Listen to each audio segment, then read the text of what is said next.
Amen. Good morning po muli sa ating lahat. Tayo ba mga kapatid, masaya tayo ngayong umaga? Amen. At pagpapalapit na talaga yung mga holiday, masaya na tayo. Tsaka pag Christmas na Christmas na yung kanina yung first Noel. Palagi po mabuti ang Panginoon sa atin. At kasama ko din po pala, napansin niyo po mga kapatid, every week may mga kasama ko, no? Kasi pag nasiraan kami, may magtutulak. Ngayon kasama natin yung Mrs. Yung kapatid ni Mrs. tsaka yung asawa niya, si Sister Sarah tsaka si Brother Harvey. Palakpakan po natin. Yan, kailangan ng palakpakan kasi nung mga nakarang mga bisita ko, hindi ko napapakilala. Wala naman nagtatanong. Pastor, di mo na-recognize yung mga kasama mo So, pasensya na sa kanila. Ayan. At isa pong mapagpala sa ating umaga. Maniniwala ba kayo kung meron, sino dito mahilig sa perya nung dati? Ngayon kasi hindi na uso perya. Pero nung bata kami, nagpe-perya ka. Perya. Sa Word of Pan. So, medyo modern na ngayon eh. Word of Pan na. Word of Pan, ano pa, Quantum, Time Zone. Yung mga palaruan ba sa mall, siguro sa mga medyo nakakabata pa, gusto-gusto natin pumunta sa mga ganun. Pag tayo young people pa, it's like heaven. Pag nandun tayo sa mga lugar na yon, para tayong gustong-gusto natin. Lalo na yung inuhulugan ng piso, di ba? Piso. Piso. Hanggang maubos na yung piso mo, hindi pa rin nahuhulog. Siguro lahat tayo naka-experience na doon.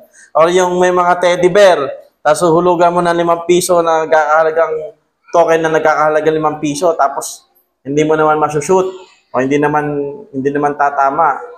Kasi ang sabi sa akin sa nagtrabaho sa Word of Fun, para hindi kayo maloko doon, every 50 na panghulog, 1, 2, 3, 4, 5, yung pang 50 na hulog, yun lang talaga yung kakapit.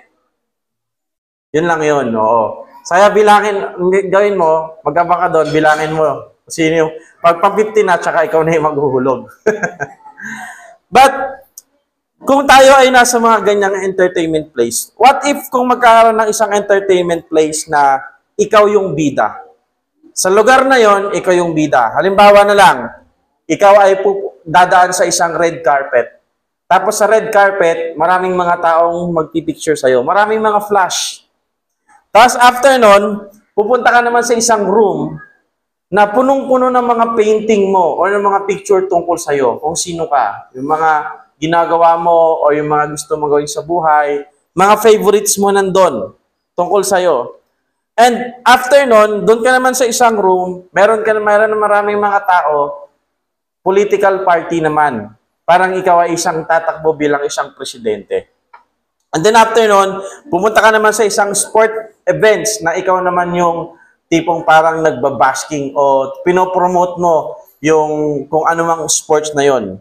And after ng lahat ng mga ginawa mo, pupunta ka sa isang gift shop kung saan lahat ng mga ginawa mo that day, nagpa-picture ka, etc., etc., bibilin mo, merong mga tinda na tungkol sa'yo.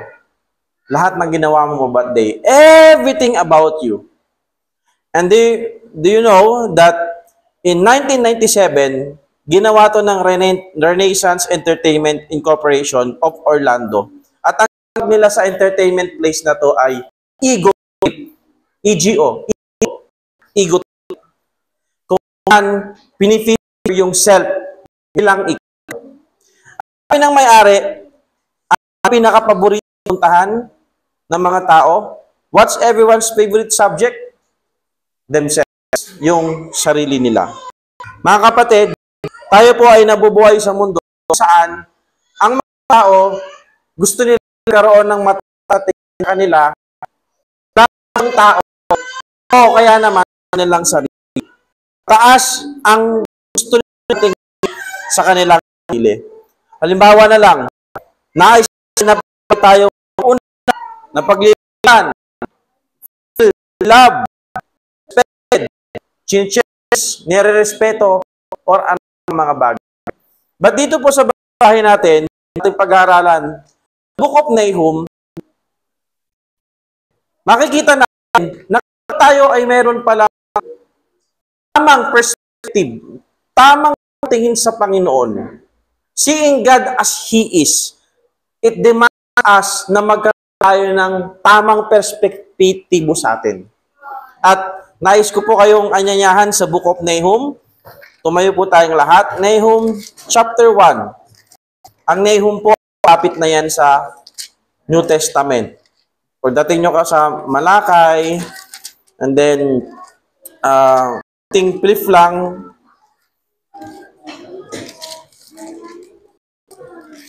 and then Haggai, Zephaniah, and then Nahum. Kita nyo na yung Nahum chapter 1, verse number 1 to verse number 8. At hayaan nyo po, nabasahin ko po at sundan nyo po sa mga bata. Nandiyan na po tayo, say amen. The burden of Nineveh, the book of the Nahum, the Elkoshite. God is jealous and the Lord revengent. The Lord revengent is furious. The Lord will take vengeance on his adversaries and he reserveth wrath for his enemies. The Lord is slow to anger and great in power and will not all acquaint the wicked. The Lord hath his way in the world and in the storm, and the clouds are the dust of his feet. He rebukes the sea and make it dry, and dry up all rivers. Bashan languisheth and Carmel, and the flower of Lebanon languisheth.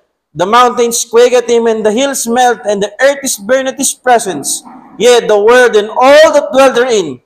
Who can stand before his indignation? And who can abide in the fierceness of his anger? His fury is poured out like fire, and the rock is thrown down by him. The Lord is good, a stronghold in the day of trouble, and he knoweth them that trust in him.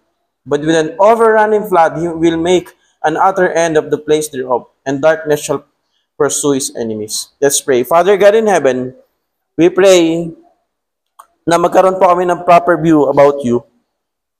Seeing you as you are, Lord. Seeing God as He is. Dalangin po namin na ang banal na Espiritu ang magbigay sa amin ng karunungan in this very moment. In Jesus' name we pray. Amen.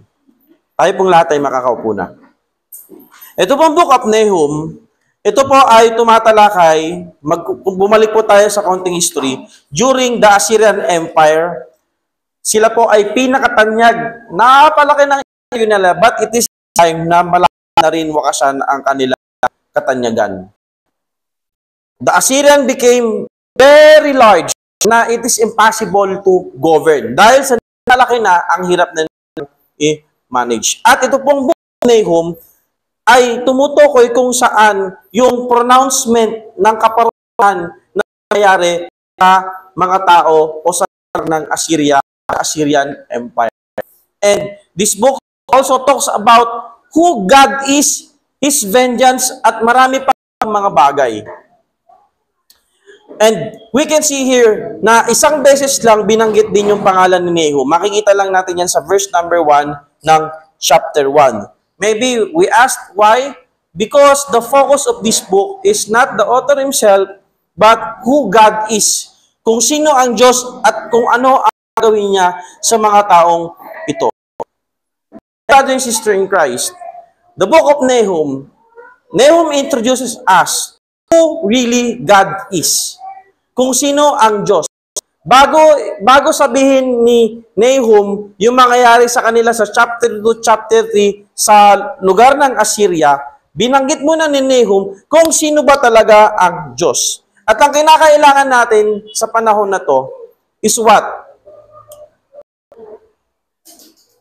Have a of God and a view of His Word.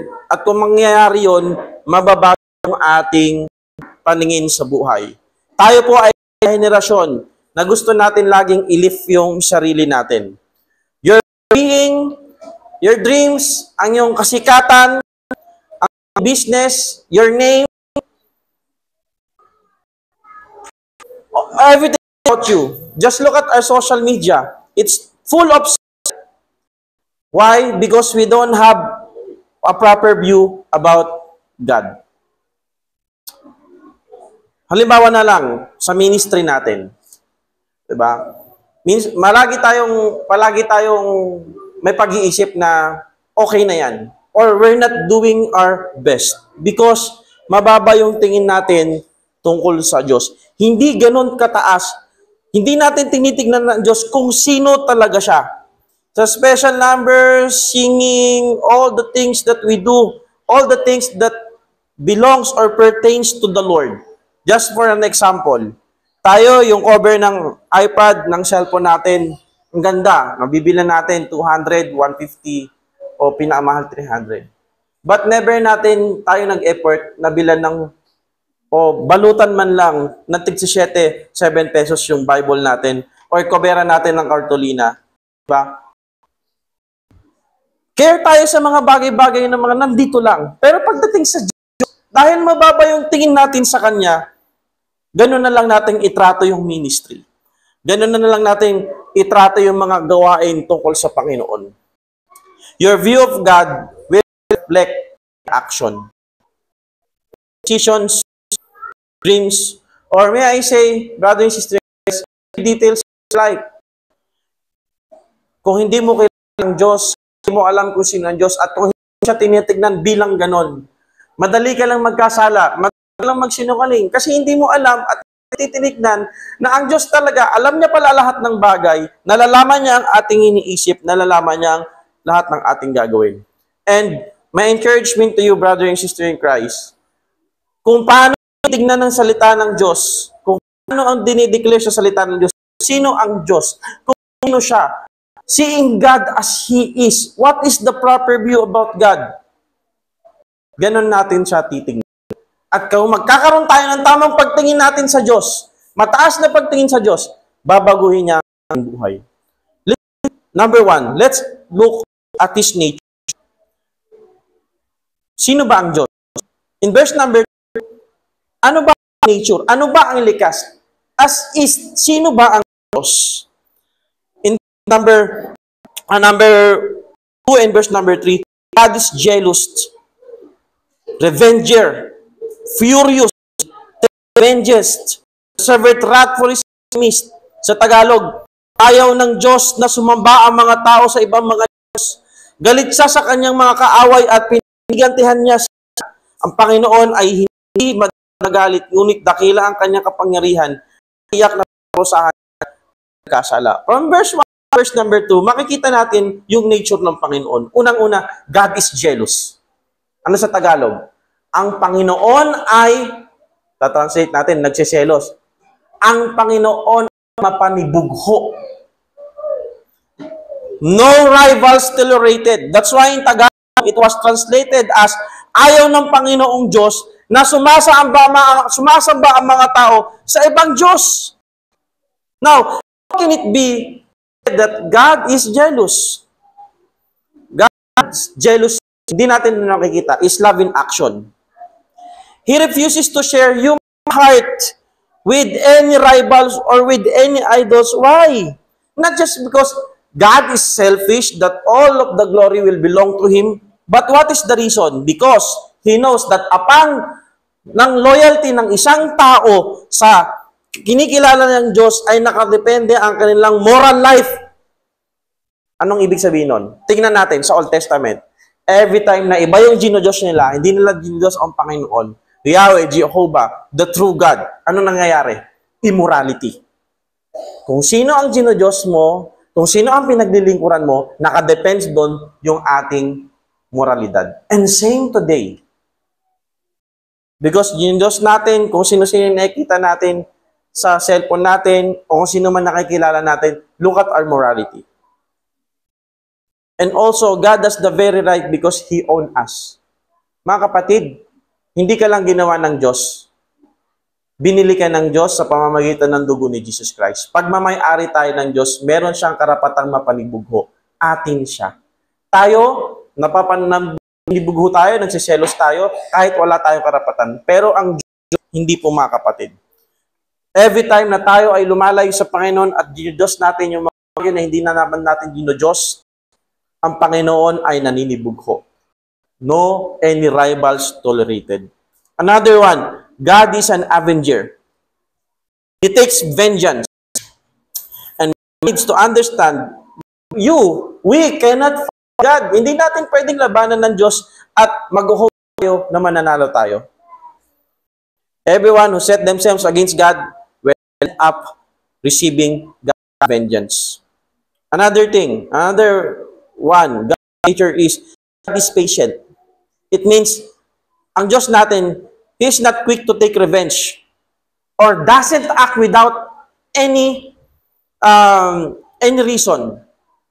Yung hindi siya ransom, hindi siya random mag-judge. And God is far more patient than man. There's a time in a place na makikita sa Bible, dinidisplay ang Diyos kanyang pagkagalit, ang kanyang anger, but doesn't come quickly. Meron sinasabi ang Diyos, patient siya. Mahaba ang PC ng Panginoon, pero dadating ang time na paghukom na mangyayari. Another one, He is powerful.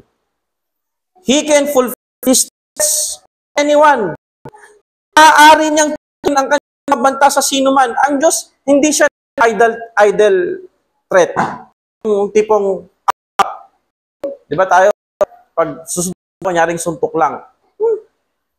Ang Diyos, pag may siya, kaya niyang gawin. Knowing God's power should make us trust His help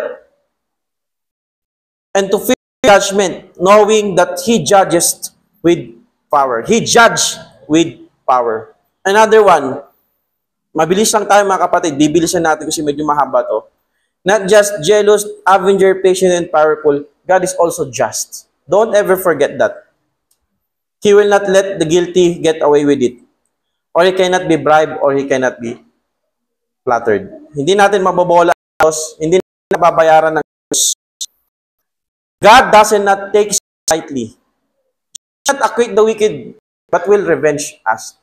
Hindi hahayaan ng Diyos na isang kasalanan ay hindi mabayaran, hindi maparusa. Kaya nga, anong parusa ng kasalanan natin? Inako lahat ni Jesus Christ.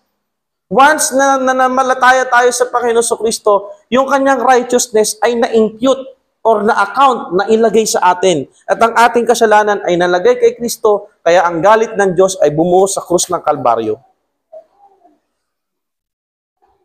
Most people do not want God who punishes sin. But that's the true, brother and sister in Christ. Ano ang consequence ng kasalanan natin? Wala na bang consequence? No, sabi ng Diyos, hindi siya mangmang.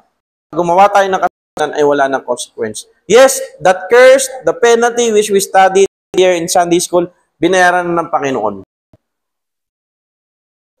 God can only accept based on Christ's payment. Kung bakit tayo tanggap ng Panginoon dahil sa Panginoong Jesucristo.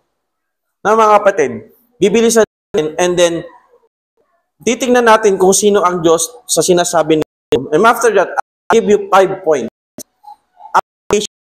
Mula sa pag-aralan. Tignan natin ang appearance ng ating Panginoon. In verse number 3 to verse number 5. What does it say here? The Lord His way in whirlwind, and in the storm, and the dust are the dust of His feet. Sa Tagalog, kapag dumaan ng Diyos, umuugong ang hangin at bagyo, ang mga ulan parang alikabok sa kanyang paa. Sa utos lang niya ay natutuyo ang mga dagat at mga ilog. Nalalanta ang tanim ng Bashan sa bundok ng Carmel at sa Lebanon. Nayayanig ang mundo sa presensya, pati ang bundok at puro, at ang mga tao sa mundo ay nanginginig.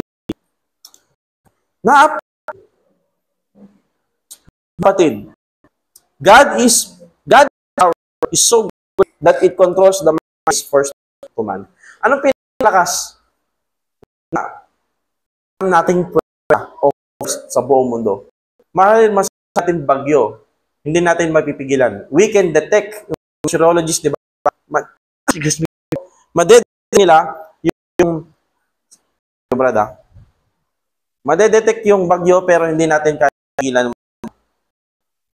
But the Bible says, a huge storm, look at this, is not to God.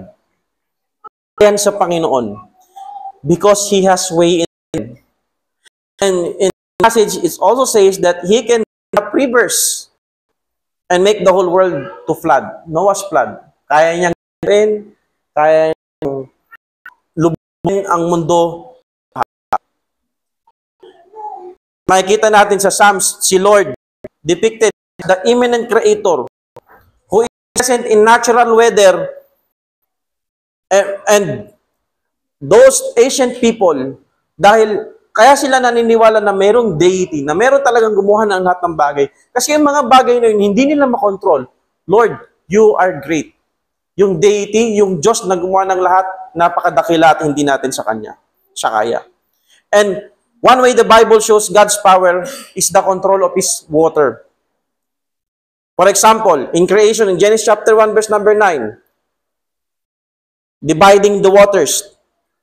In Exodus, crossing the Red Sea and Jordan River. Drought, rain. And also, in this passage, what will happen to the capital of Assyrian Empire, the Nineveh, magkakaroon ng malaking baha, nasisira sa kanilang fortress, at masasakop sila ng kanilang kalaban, which is the Babylonian Empire. Kayang gawin ng lahat ng Panginoon. Look at this, Bashan and Carmel, sabi ng Bible here, they were very fertile, well-known sites in Palestine. The Bible says, kayang tuyuin to ng Diyos. Mga kapatid, yan po ang ating Panginoon. Andyan pa ba tayo? Ready na tayo sa pangatlo? Number 3. Let's look at His power. In verse number 6 to verse number 8. Look at this. Who stand before His indignation? Sino ang makakatagal? O sino ang makakatayo? Sino ang makakatagal sa matinding galit ng Panginoon? Kapag siya ay nagalit, para siyang bumubuga ng apoy at ang mga bato ay nabibiyak sa harap niya. Ang Panginoon ay mabuti, matibay siyang kanlungan sa oras ng kagabitan at inalagaan niya ang nananalig sa Kanya. Para siyang rumaragas ang baha na lubusang pupuksain ng kanyang mga kaaway, tutugisin niya sila hanggang mamatay. Mga kapatid, what is the result of God's power? No man can stand for God's judgment. Walang makakatayo. Sa Book of Psalms, makikita natin, meron dyan tanong, who can stand in the temple of God? Ang makakastand lang sa templo ng Panginoon o sa presensya ng Panginoon, yung taong mabuti, hindi gumagawa ng masama, etc., etc. Ang dami. Now, the rhetorical question, that means no one can stand in the presence of God. Kaya lang tayo nakakatayo at nakakasabi sa Panginoon ng Ama, nakakalapit sa Kanyang presensya, nakakalapit sa Kanyang trono ng kaya sapagkat tayo ay anak na ng Panginoon dahil sa Panginoong Jesucristo. And in this verse, yung fire ay nabanggit. Fire symbolizes judgment in the Bible. Listen, brothers and sisters. When God is resisted long enough and rejected strongly enough, eventually His judgment comes. Ulitin ko. When God is resisted long enough and rejected strongly enough, eventually His judgment comes. Sige, palagi nating nire-reject ang Panginoon. Palagi nating nire-resist ang kalooban ng Panginoon sa ating buhay. Then, bear the consequences. He is slow to anger. But when it comes to His fury, it's like poured like a fire in our burst. And then understanding this, my brother and sister in Christ, tayo mga tao, dapat tayong mag-repent. Dapat tayong mabahala. Yes, pasensyoso ang Diyos. Pagbibigyan tayo. Hindi ka masyadong faithful? Sige. Hindi ka masyadong nagbibigay? Sige. Hindi ka masyadong loyal? Hindi ka honest? Hindi ka namumuhay bilang isang Kristiyano? Sige. But then again, merong day ng reckoning, ng pagbabayad sa Panginoon. Look at those repeated words. Indignation, burning of His anger, wrath is poured out like fire, rocks broken up by Him. Mga kapatid, ano ang gusto ko sabihin sa inyo ngayong umaga? Ang Diyos natin ay napakadakila. Yung mga bato, pinakamalaking bato ay magiging pulbos sa Kanyang presensya. Verse number 7, makikita natin dito yung sheep. Yung sheep ng verse na parang verse 2 to verse number 6, parang nakakatakot ang Diyos. Grabe, Grabe talaga ang Panginoon. Pag ganito ginawa natin, hukuman niya tayo. But in verse number 7, look at this. The Lord is what? Good. A stronghold in the day of trouble, and knoweth them. Trust in Him. Ang Diyos po natin ay napakabuti. Kung tayo ay nagmamahal at nagtitiwala sa Kanya, makikita natin ang kabutihan ng Panginoon. Makikita natin ang Kanyang proteksyon in His stronghold, which is the Lord Himself. And in this verse, He knows those who trust in Him. Kilala niya yung mga nagtitiwala sa Kanya. Mga kapatid, nagtitiwala ka ba sa Panginoon? Then kilala ang Diyos. Not only God knows us in the sense of identification. Hindi kilala lang Diyos kung sino. But also in the sense of what? Relationship. Siya ang ating Ama. Tayo ay Kanyang mga anak. Trust implies relationship, and God knows you. Now, know here means loving communion. God's know us. Sabi ni Charles Spurgeon, tinranslate ko sa Tagalog kasi mas maganda eh. Alam niya ang ating mga panalangin. Alam niya ang ating mga luha. Alam niya rin ang ating mga hangarin. Alam niya ang ating mga hinahangad. Ito yung pinakagusto kong praise. Alam niya ang ating mga hininga. Gusto kong tumigil dito. Yung buting hininga, ito yung mga cares mo na hindi ma-express ng words. Ay, pagod maglaba. Kagabi, nagpagawa ko na kaya maghapon. Pagdating ko, naglaba pa ako. Nasira kasing automatic washing machine namin, ay bukas pa gagawin. Pagsakay mo ng jeep, grabe nakakapagod. Wala kang masasabi. Mga kapatid, yung mga yun, alam yun ng Diyos. Naniniwala kayo doon? Alam niya yung ating mga butong ninga. Alam niya yung mga daing natin. Yung mga reklamo na hindi mo nasasabi sa bibig, pero sa puso't isipan, alam niya ng Diyos. Alam niya yung lihim na ating pananabik. Ang ating sariling mga kabiguan. Sinasabi niya, sabi ng Diyos, oo, mahal na anak, alam ko ang tungkol sa'yo. Kasama kita noong akala mong nag-iisa ka. Nababasa ko ang hindi mo pa nabasa. Ang lihim ng inyong sariling puso na hindi mo maintindihan, nakikilala ko sila at kilala ko pa rin sila. Ganun po kabuti ang Diyos. The Lord is good. Yes, the Lord is just, jealous, furious. And verse number 7, the Lord is good. He, in His very being, is good. Good independently, eternally, unchangeably good. In each of His divine person, in all of His acts, in all of His plan, and in all of His purpose, the Lord is good. Kaya pag sinabi kong all the time, ang sagot natin, alam niyo yan eh, all the time, God is good. God is good. Pag sinabi niya, meron siyang dinagdaga. Ano ba yun, anak? Sin is bad. All the time. All the time. Pag yung sasabihin, sin is good. Sin is bad. Na makikita natin verse number 8, with an overflowing flood. Mafulfill ito kasi nga, dahil yung Nineveh, inalipusta nila ang tao ng Diyos, maghihiganti ang Panginoon. At sila ay nalunod, ginamit yung baha upang matalo ang kanilang imperyo. Now, my brother and sister in Christ, Pastor, ito pala si Lord. Napakatindi pala talaga ng Panginoon. And napakabuti niya. God is love, and at the same time, God is just. God is good. God will not acquit the wicked. He will not go sin unpunished. Now, so what? Ano naman ito sa atin?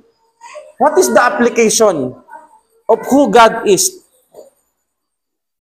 Let's read this.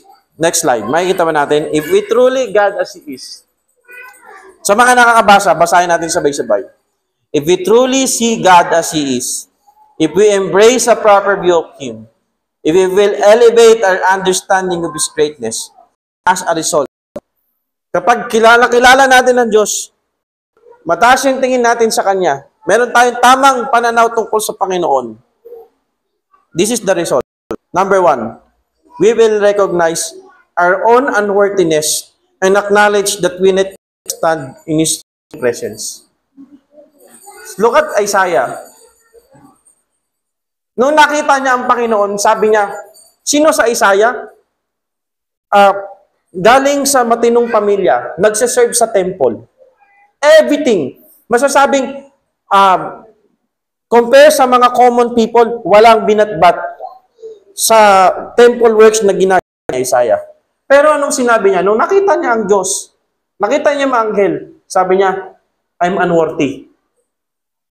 Mga kapatid, pag nakita mo ang Diyos kung sino siya, marirecognize mo ang ating unworthiness. You will acknowledge that we cannot stand in His holy presence. Again, bakit tayo nakakatayo sa Diyos at nakakapanalangin tayo sa Kanya? Sa Kanyang turon ng biyaya? Because of what Christ did sa ating buhay. Another one. Kaya, masaya ba kayo na ligtas tayo? Amen. Number two, we will adopt a humble of ourselves, relation compared to the majesty of God. Napakaganda ng Bible. Basahin niyo Ecclesiastes. Highly read that book. Meron diyang chapter nagsasabi, huwag mong pangungunahan ng Diyos sa Kanyang mga ginagawa. Huwag kang mamasawi ng sa basta-basta. Bakit? Ikaw ay nakaapak sa lupa, ang Diyos nasa itaas. Mangmangka pag sabi mo, dapat ganito ang ginawa mo eh. Minsan iniisip natin, mas magaling tayo sa Panginoon. Lord, dapat kasi ganito, dapat ganyan. Hindi mo masasabi in your words, but in your magkikunin ka, parang pangunahan mo ng Diyos. Mga kapatid, huwag mo pangunahan ng Diyos because we cannot compare to His majesty. Wala tayong binatbat sa Panginoon. So kung may nararanasan mo yung problema na yan sa pagkakataon na to, Lord, bakit di mo ba ako pinapagin sa karamdaman na to? Sa Bible nga, namamatay lang sila sa katandaan eh. Wala namang sakit.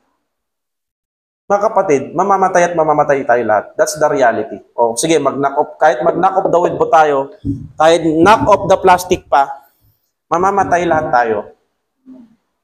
Hindi natin kayang dagdagan yung buhay natin. Diyos ang nagtatakda kung kailan tayo mamamatay. Kaya hindi natin maaaring pangunahan ng Diyos sa kanyang pamamaraan.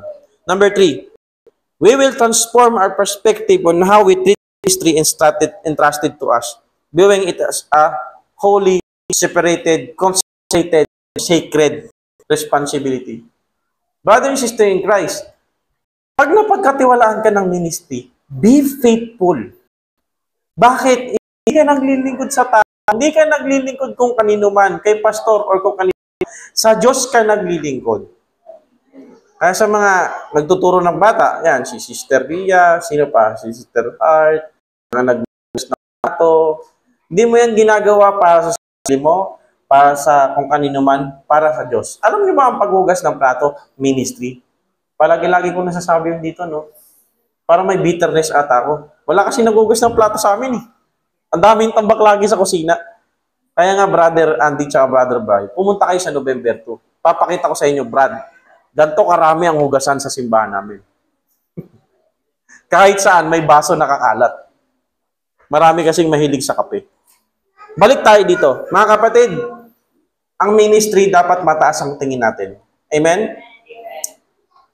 Kung tayo sa trabaho, ayaw nating malate kasi mababawasan yung sahod natin. What if bawasan kaya ng Diyos muna yung vital organs natin? Buti hindi. What if bawasan ng Diyos yung hangin natin? Mga kapatid, church, this ministry, lahat ng ginagawa natin, mag-a-anniversary tayo. Huwag nating sabihin, oh Lord malakas na ako sa'yo kasi nagpuyat ako para sa anniversary. Magiging pakay kami ng maraming pamimigay namin sa pastor na longganisa. Diba? O payong naman sa asawa ng pastor. Kung ano-ano nang pinamimigay. O Lord, malakas na ako sa'yo. No. Kung tayo ay ginampan ng ministry, maliit o malaki, pahalagahan natin. At pag kay Lord, dapat laging the best. Pastor, hindi naman kasi ako marunong sa ganito, ganyan. Pinag-usapan na natin.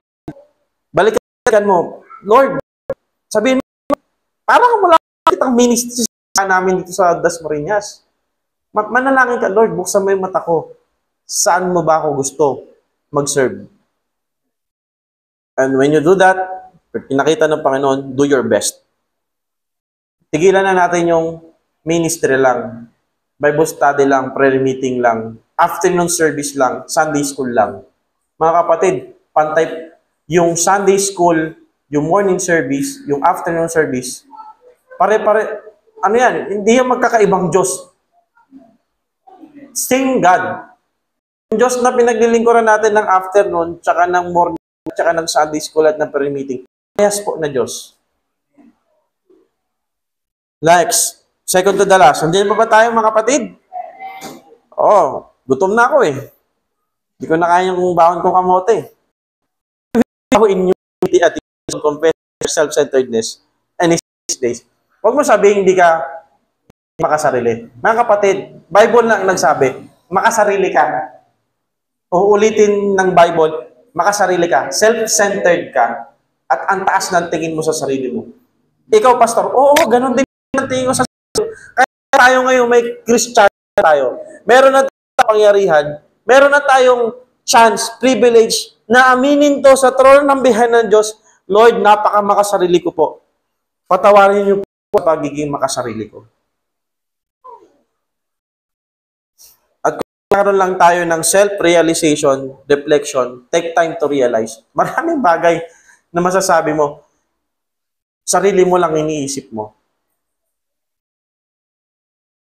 Tinry na ba natin na mag-show ng compassion sa iba, etc., etc.? Let's confess all of those self-centeredness in our life. Let's seek His grace. Ang tao, payaman ng payaman, payabang ng payabang. Pasensya na po, pero yun ang para sa mga unbeliever. Tayong mga believer, payaman ng payaman, kasi yayaman din tayo, amen? O magugulat dito si Sister Maya, may offering 2 million. Pastor, di ko na kayang bilangin. Lagay mo lang dyan, bahala na yan. Pagyayaman tayo, pero sana habang pinagyayaman tayo ng Panginoon, nagiging humble din tayo.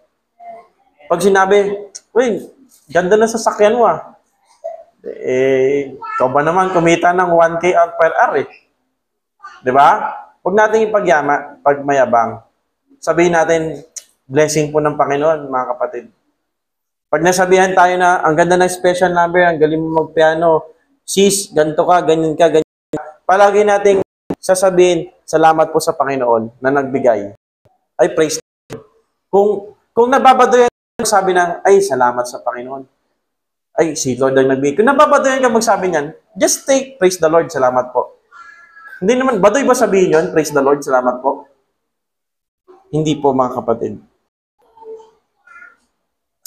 So, this point number 5, last but not the least. Are you still there? Yan. Binago ko kasi to kasi pinirch ko to sa Chapel R. We'll approach our studies with seriousness, understanding that we are not here for anything. In the context of Bible school, mga Bible school na may CHED credited, anong gusto lang nila? Magkaroon lang ng diploma, tapos magtrabaho sa labas, and then it. Pero yung wala sa kanila. E di sana yung nag-aaral sa Bible. Tayo mga kapatid, hindi tayo nandito para maging mas tayo sa ibang. Dapat yung malalaman natin tungkol sa Bible, at hindi nyo rin pwedeng ipagmalaki yung ay, God sa namin, matatalino yung preacher namin. Ganto. No. Lahat tayo dito nabayayaan lang. Pero dapat, seryosohin po natin. Maging serious Bible student tayo. Ang Bible student, hindi lang yung pumapasok sa seminaryo. Lahat tayo Bible student. Ang church, Bible school yan. It is a discipleship training center. What is the goal? Na lahat tayo ay maging disipulo ng Panginoon Kristo. Maging seryoso po tayo. Mabuti nga, natutuwa po ako kasi dito sa church natin, di ba, yung which is closed kasi talagang sa sobrang seryoso nyo, bihira kayo mag-amen. Kasi seryoso eh. Talagang nakikinig. Kaya ako na lang magsasabi ng amen po ba? Yun. Focus na focus. Hindi yung kapag Bible reading lang, pag preaching, magche-check ng cellphone, kung ano-ano yung mga gagawin, maging seryoso po tayo. Basta sa lahat, pagdating sa gawain ng Panginoon, maging seryoso tayo. Seryosohin po natin. Kasi, ang pinaglilingkuran natin, Diyos. Mataas siya. Nabigyan ka lang ng pribilehiyo maglingkod sa Kanya. So, let's see God as He is. Let's have a proper view of our great God. Do you know the song, Behold our God? Who can held the ocean in His hand? Nakanta niyo na ba yun dito, Sister Heart? Hindi pa? Behold our God? Nakanta niyo na yun dito? Hindi pa, no? Who has numbered every grain of sand? Who can teach the one who knows all things? Who can fathom all His wondrous deeds? Who has given counsel to the Lord? Who has questioned any of His word? Behold our God, seated on His throne. Come, let us adorn Him. Behold our King, nothing can compare. Come, let us adorn Him. Let us come and let us adore God.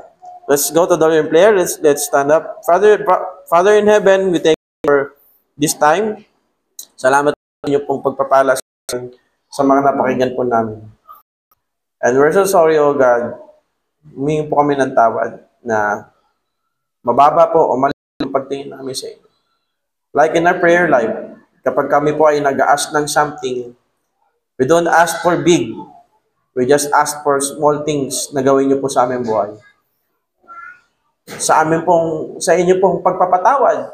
Minsan, we're tired to say sorry. Minsan, isip namin baka sawa na patawad sa amin. But you say that you are good. At ganun po, how we behave. Ang aming pong action, ng aming conversation, ng aming paglalakad bilang isang tao. Akala namin yung mga ginagawa namin walang consequence.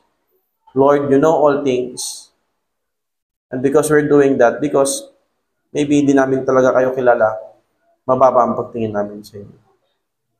Mga kapatid, God wants you na tignan mo siya ang tamang pagtingin. Like the attitude of Prophet Isaiah, na nakita niya yung ganda ng Panginoon, taas ng Panginoon, holiness ng Panginoon, nagpakumbaba siya. Why not you come forward? Why not come? Why not come to God and say, Lord, confess my centeredness. Lord, I have a high myself, and that's wrong. Please forgive me. Nawa, makita ko kayo kung sino talaga kayo. Brother and sister in Christ, let's come forward and let's go to the Lord and let's have a private moment with the Lord. Manalangin tayo.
Once again, our Father, we thank you for your goodness. Salamat po sa kabutihan niyo sa amin. Salamat po sa inyong salita at dalangin po namin na palagi niyo po kami palalahanan. Ang banal na Espiritu po ay lagi po mag-lead sa amin. Pagpalain niyo po every area of our sa aming pong pag-aaral, sa aming pong paglakad, sa mga bumabiyahe palagi, sa area po ng aming financial, sa aming pong health. Mga kapatid po ay bigyan niyo po sila ng magandang sugan, mga may sakit, pagalingin, mga naghahanap po ng inyong loob, mga kapatid namin na may mga inaayos mga papeles, kahanap ng trabaho, inyo po silang tain. At maging tuloy kami sa pagbabalik po ng inyong anak, Jesus, na kami po ay maglingkod sa inyo. At lagi po kaming gabayan mula sa masamang loob. At ganun din po, dito po sa lugar na mabuhay, ay marami kaming maaya, mahikayat. Ang aming prayer, Lord, ay mapuno po kami. Ma-revive po yung mga kapatiran, mga young people, mga bata, bless nyo po sila sa kanilang pag-aaral, Ama. At ganoon din po, mga nanay, tatay na nagtatrabaho, nag-aaruga. Give us, Lord, strength sa week na aming pong kakaharapin. We thank you, Lord, for privilege, opportunity na paglingkuran po kayo. In Jesus' name we pray, our Lord and Savior. Amen. Kapatid, po natin ng ating yay! Kahit akapela na lang kung hindi ka. Let's sing, thank you, Lord. Thank you, Lord, for saving my soul. Thank you, Lord, for making me whole. Thank you, Lord, for giving to me thy great salvation story. Every po mga lahat, magandang po ako nang bigyan nyo lang po ang minuto. So, number 1 po, welcome po tayong lahat sa ating church fellowship. Bali, ang program po niyan, after ng lunch, magpe-pray na tayo para kinagabihan wala na. So, partner and then sharing ng konti and then fellowship. Magsisimula ng 8 o'clock to 5 o'clock and then inibitahan ko din si Preacher Bib. Tsaka si Ma'am, ano pa ka na asawa niya? Ha? Joanna. Yan. Pupunta daw sila, mga 70% na. So, kung pupunta sila, sa kanila lang kami makikisabay. Tapos, yung name po, ilagay nyo lang yung name nyo para ma-head count natin, para sa cottage. At kung may madadala po per family, potluck, welcome po. At ganoon din po, pinag-iisipan ko din po mga kapatid, yung last Friday, last Saturday, at last Sunday, siguro po yun yung time na kailangan ko mag-assist, mag-serve sa Brookside. So, pag Friday po, maybe I will ask Brother Raymond or Pastor Elmore to preach sa prayer meeting. Saturday usually kung nakakapunta na ako. Pero next year, so, basta sa mga last Friday, Saturday, and Sunday, last Sunday, si Preacher Bib po ang naka-assign na mag-preach sa atin. So, kung meron po kayong mga concern, wala akong that week, pero isusupervise ko pa din. At doon na rin yung week na ikaw ang mag-Sunday school. Brother Ryan, yun na rin. So, mamimiss nyo lang ako ng mga last. Kasi po, kailangan nating i-assist yung Brookside. Okay lang po ba sa inyo yan, mga kapatid? Okay lang po ba, mga kapatid? Amen? Amen. Okay po, tapos na po ating pananaw. Magkamayan po tayo. God bless all.